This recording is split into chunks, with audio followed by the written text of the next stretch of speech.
Selamat pagi saudara yang dikasihi Tuhan. Selamat kita boleh mengikuti saat teduh bersama. Dan renungan pada pagi hari ini diberi judul Membangun Bahtera.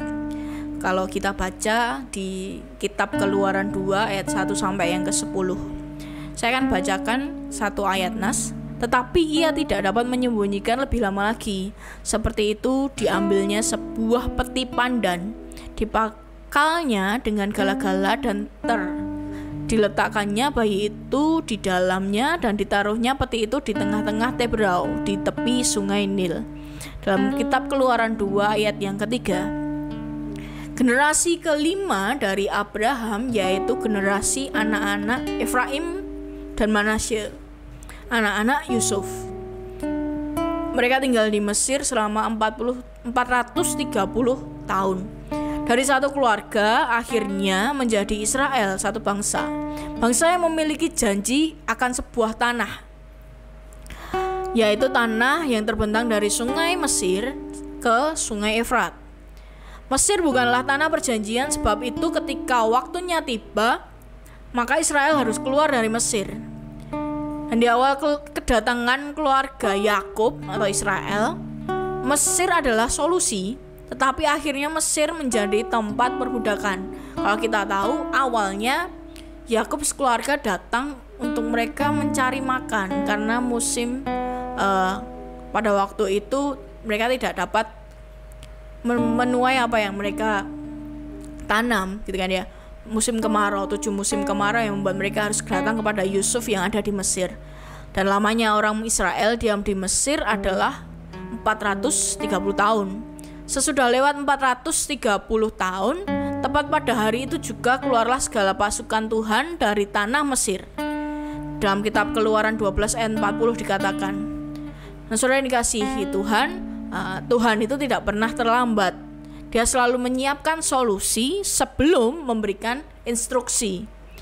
Sebelum Israel berseru bahkan mengerang karena perbudakan, Tuhan menyiapkan satu orang keturunan Lewi bernama Musa untuk proyek besarnya mengeluarkan Israel dari Mesir, sehingga menggenapi janjinya atas Abraham, Ishak, dan Yakub.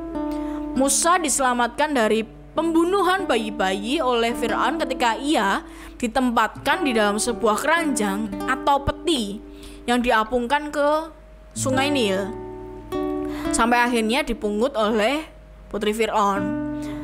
Kata keranjang atau peti dalam bahasa Ibrani dipakai kata tebah, yang artinya adalah bahtera. Kata tebah ini pertama kali digunakan dalam Alkitab ketika Tuhan menyuruh Nuh untuk membuat bahtera, sehingga menyelamatkan dari hukum Tuhan atas manusia melalui banjir besar. Buatlah bagimu sebuah bahtera dari kayu gofir. Bahtera itu harus kau buat berpetak-petak dan harus kau tutup dengan pakal dari luar dan dari dalam.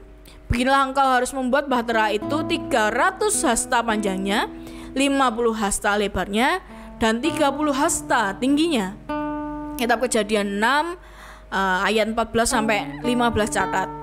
Keranjang, peti, atau bahtera adalah simbol dari tempat yang paling aman untuk Musa dan keluarga Nuh.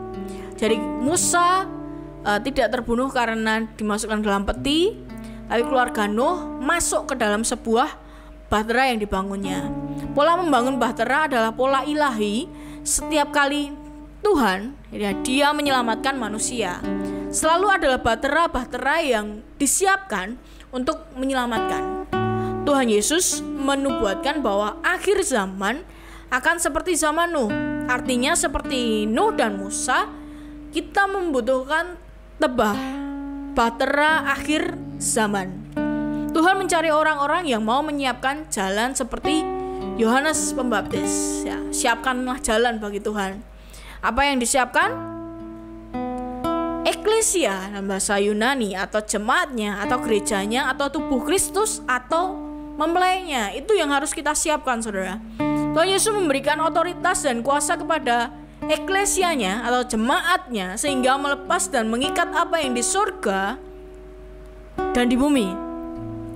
Dan aku pun berkata kepadamu, engkau adalah Petrus, Dan di atas batu karang ini aku akan mendirikan jemaatku, dan alam maut tidak akan menguasainya. Kepadamu akan kuberikan kunci kerajaan surga.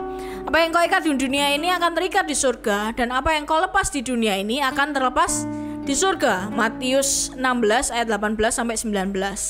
Di dalam Yesus kita adalah batu-batu hidup yang dipergunakan untuk membangun eklesia, di mana orang-orang percaya akan masuk di dalamnya dan diselamatkan dari hari penghakiman terakhir.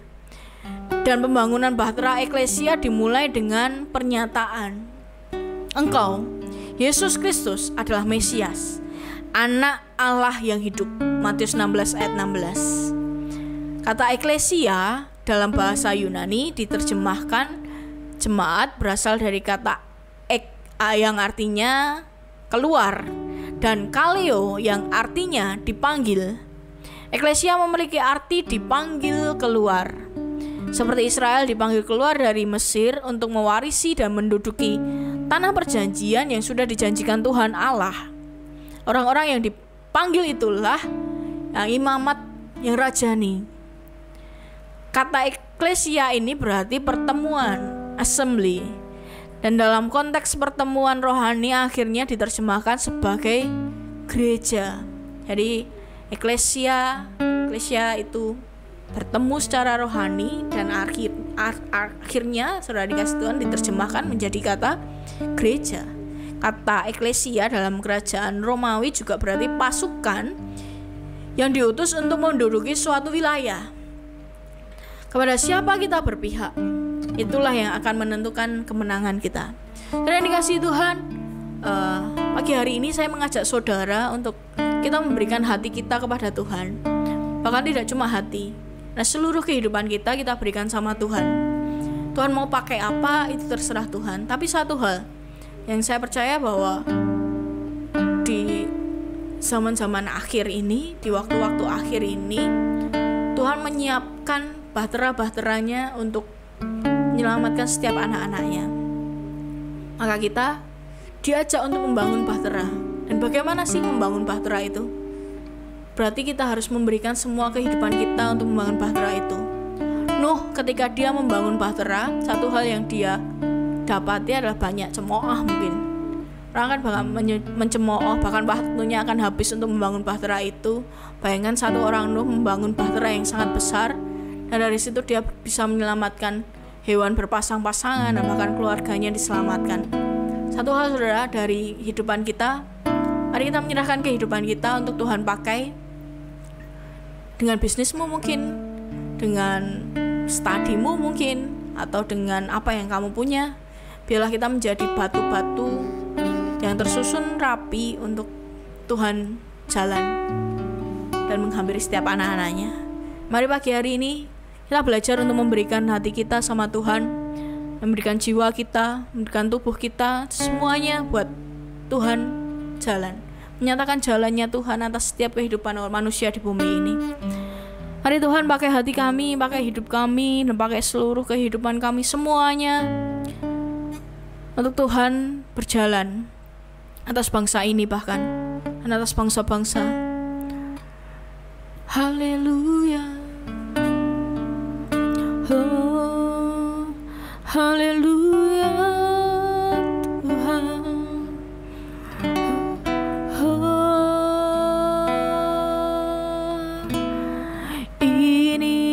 Inilah rinduku kepadamu,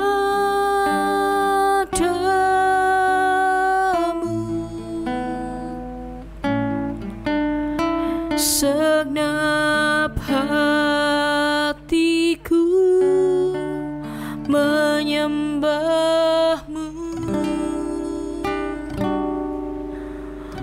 Tuhan. Seluruh hidupku memujimu,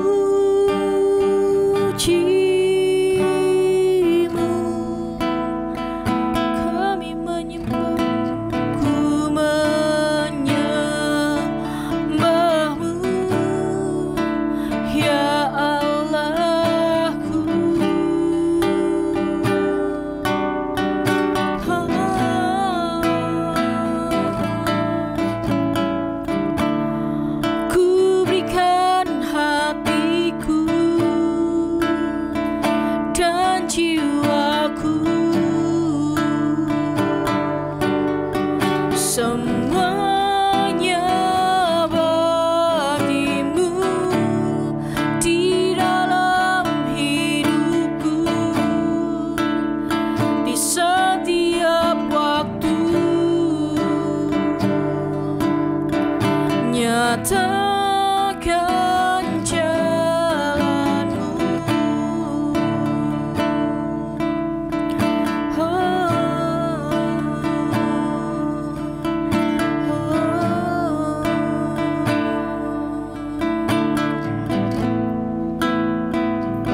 I give you my soul. I live for you alone. Every breath that I take, every moment I'm awake, Lord, have your way in me. Mari Tuhan pakai ke setiap kehidupan kami, dan kami berikan hati kami, hidup kami semuanya dalam tangan kasih kuasa-Mu Tuhan. Mencari kami menjadi batu-batu karang yang teguh untuk Tuhan pakai. Terima kasih Tuhan. Dalam nama kami berdoa dan mengucap syukur. Berkatilah orang-orang yang kami temui hari ini Tuhan. Dalam nama-Mu kami berdoa. Haleluya. Amin. Dan selamat pagi saudara, dan selamat melanjutkan aktivitas. Tuhan Yesus memberkati.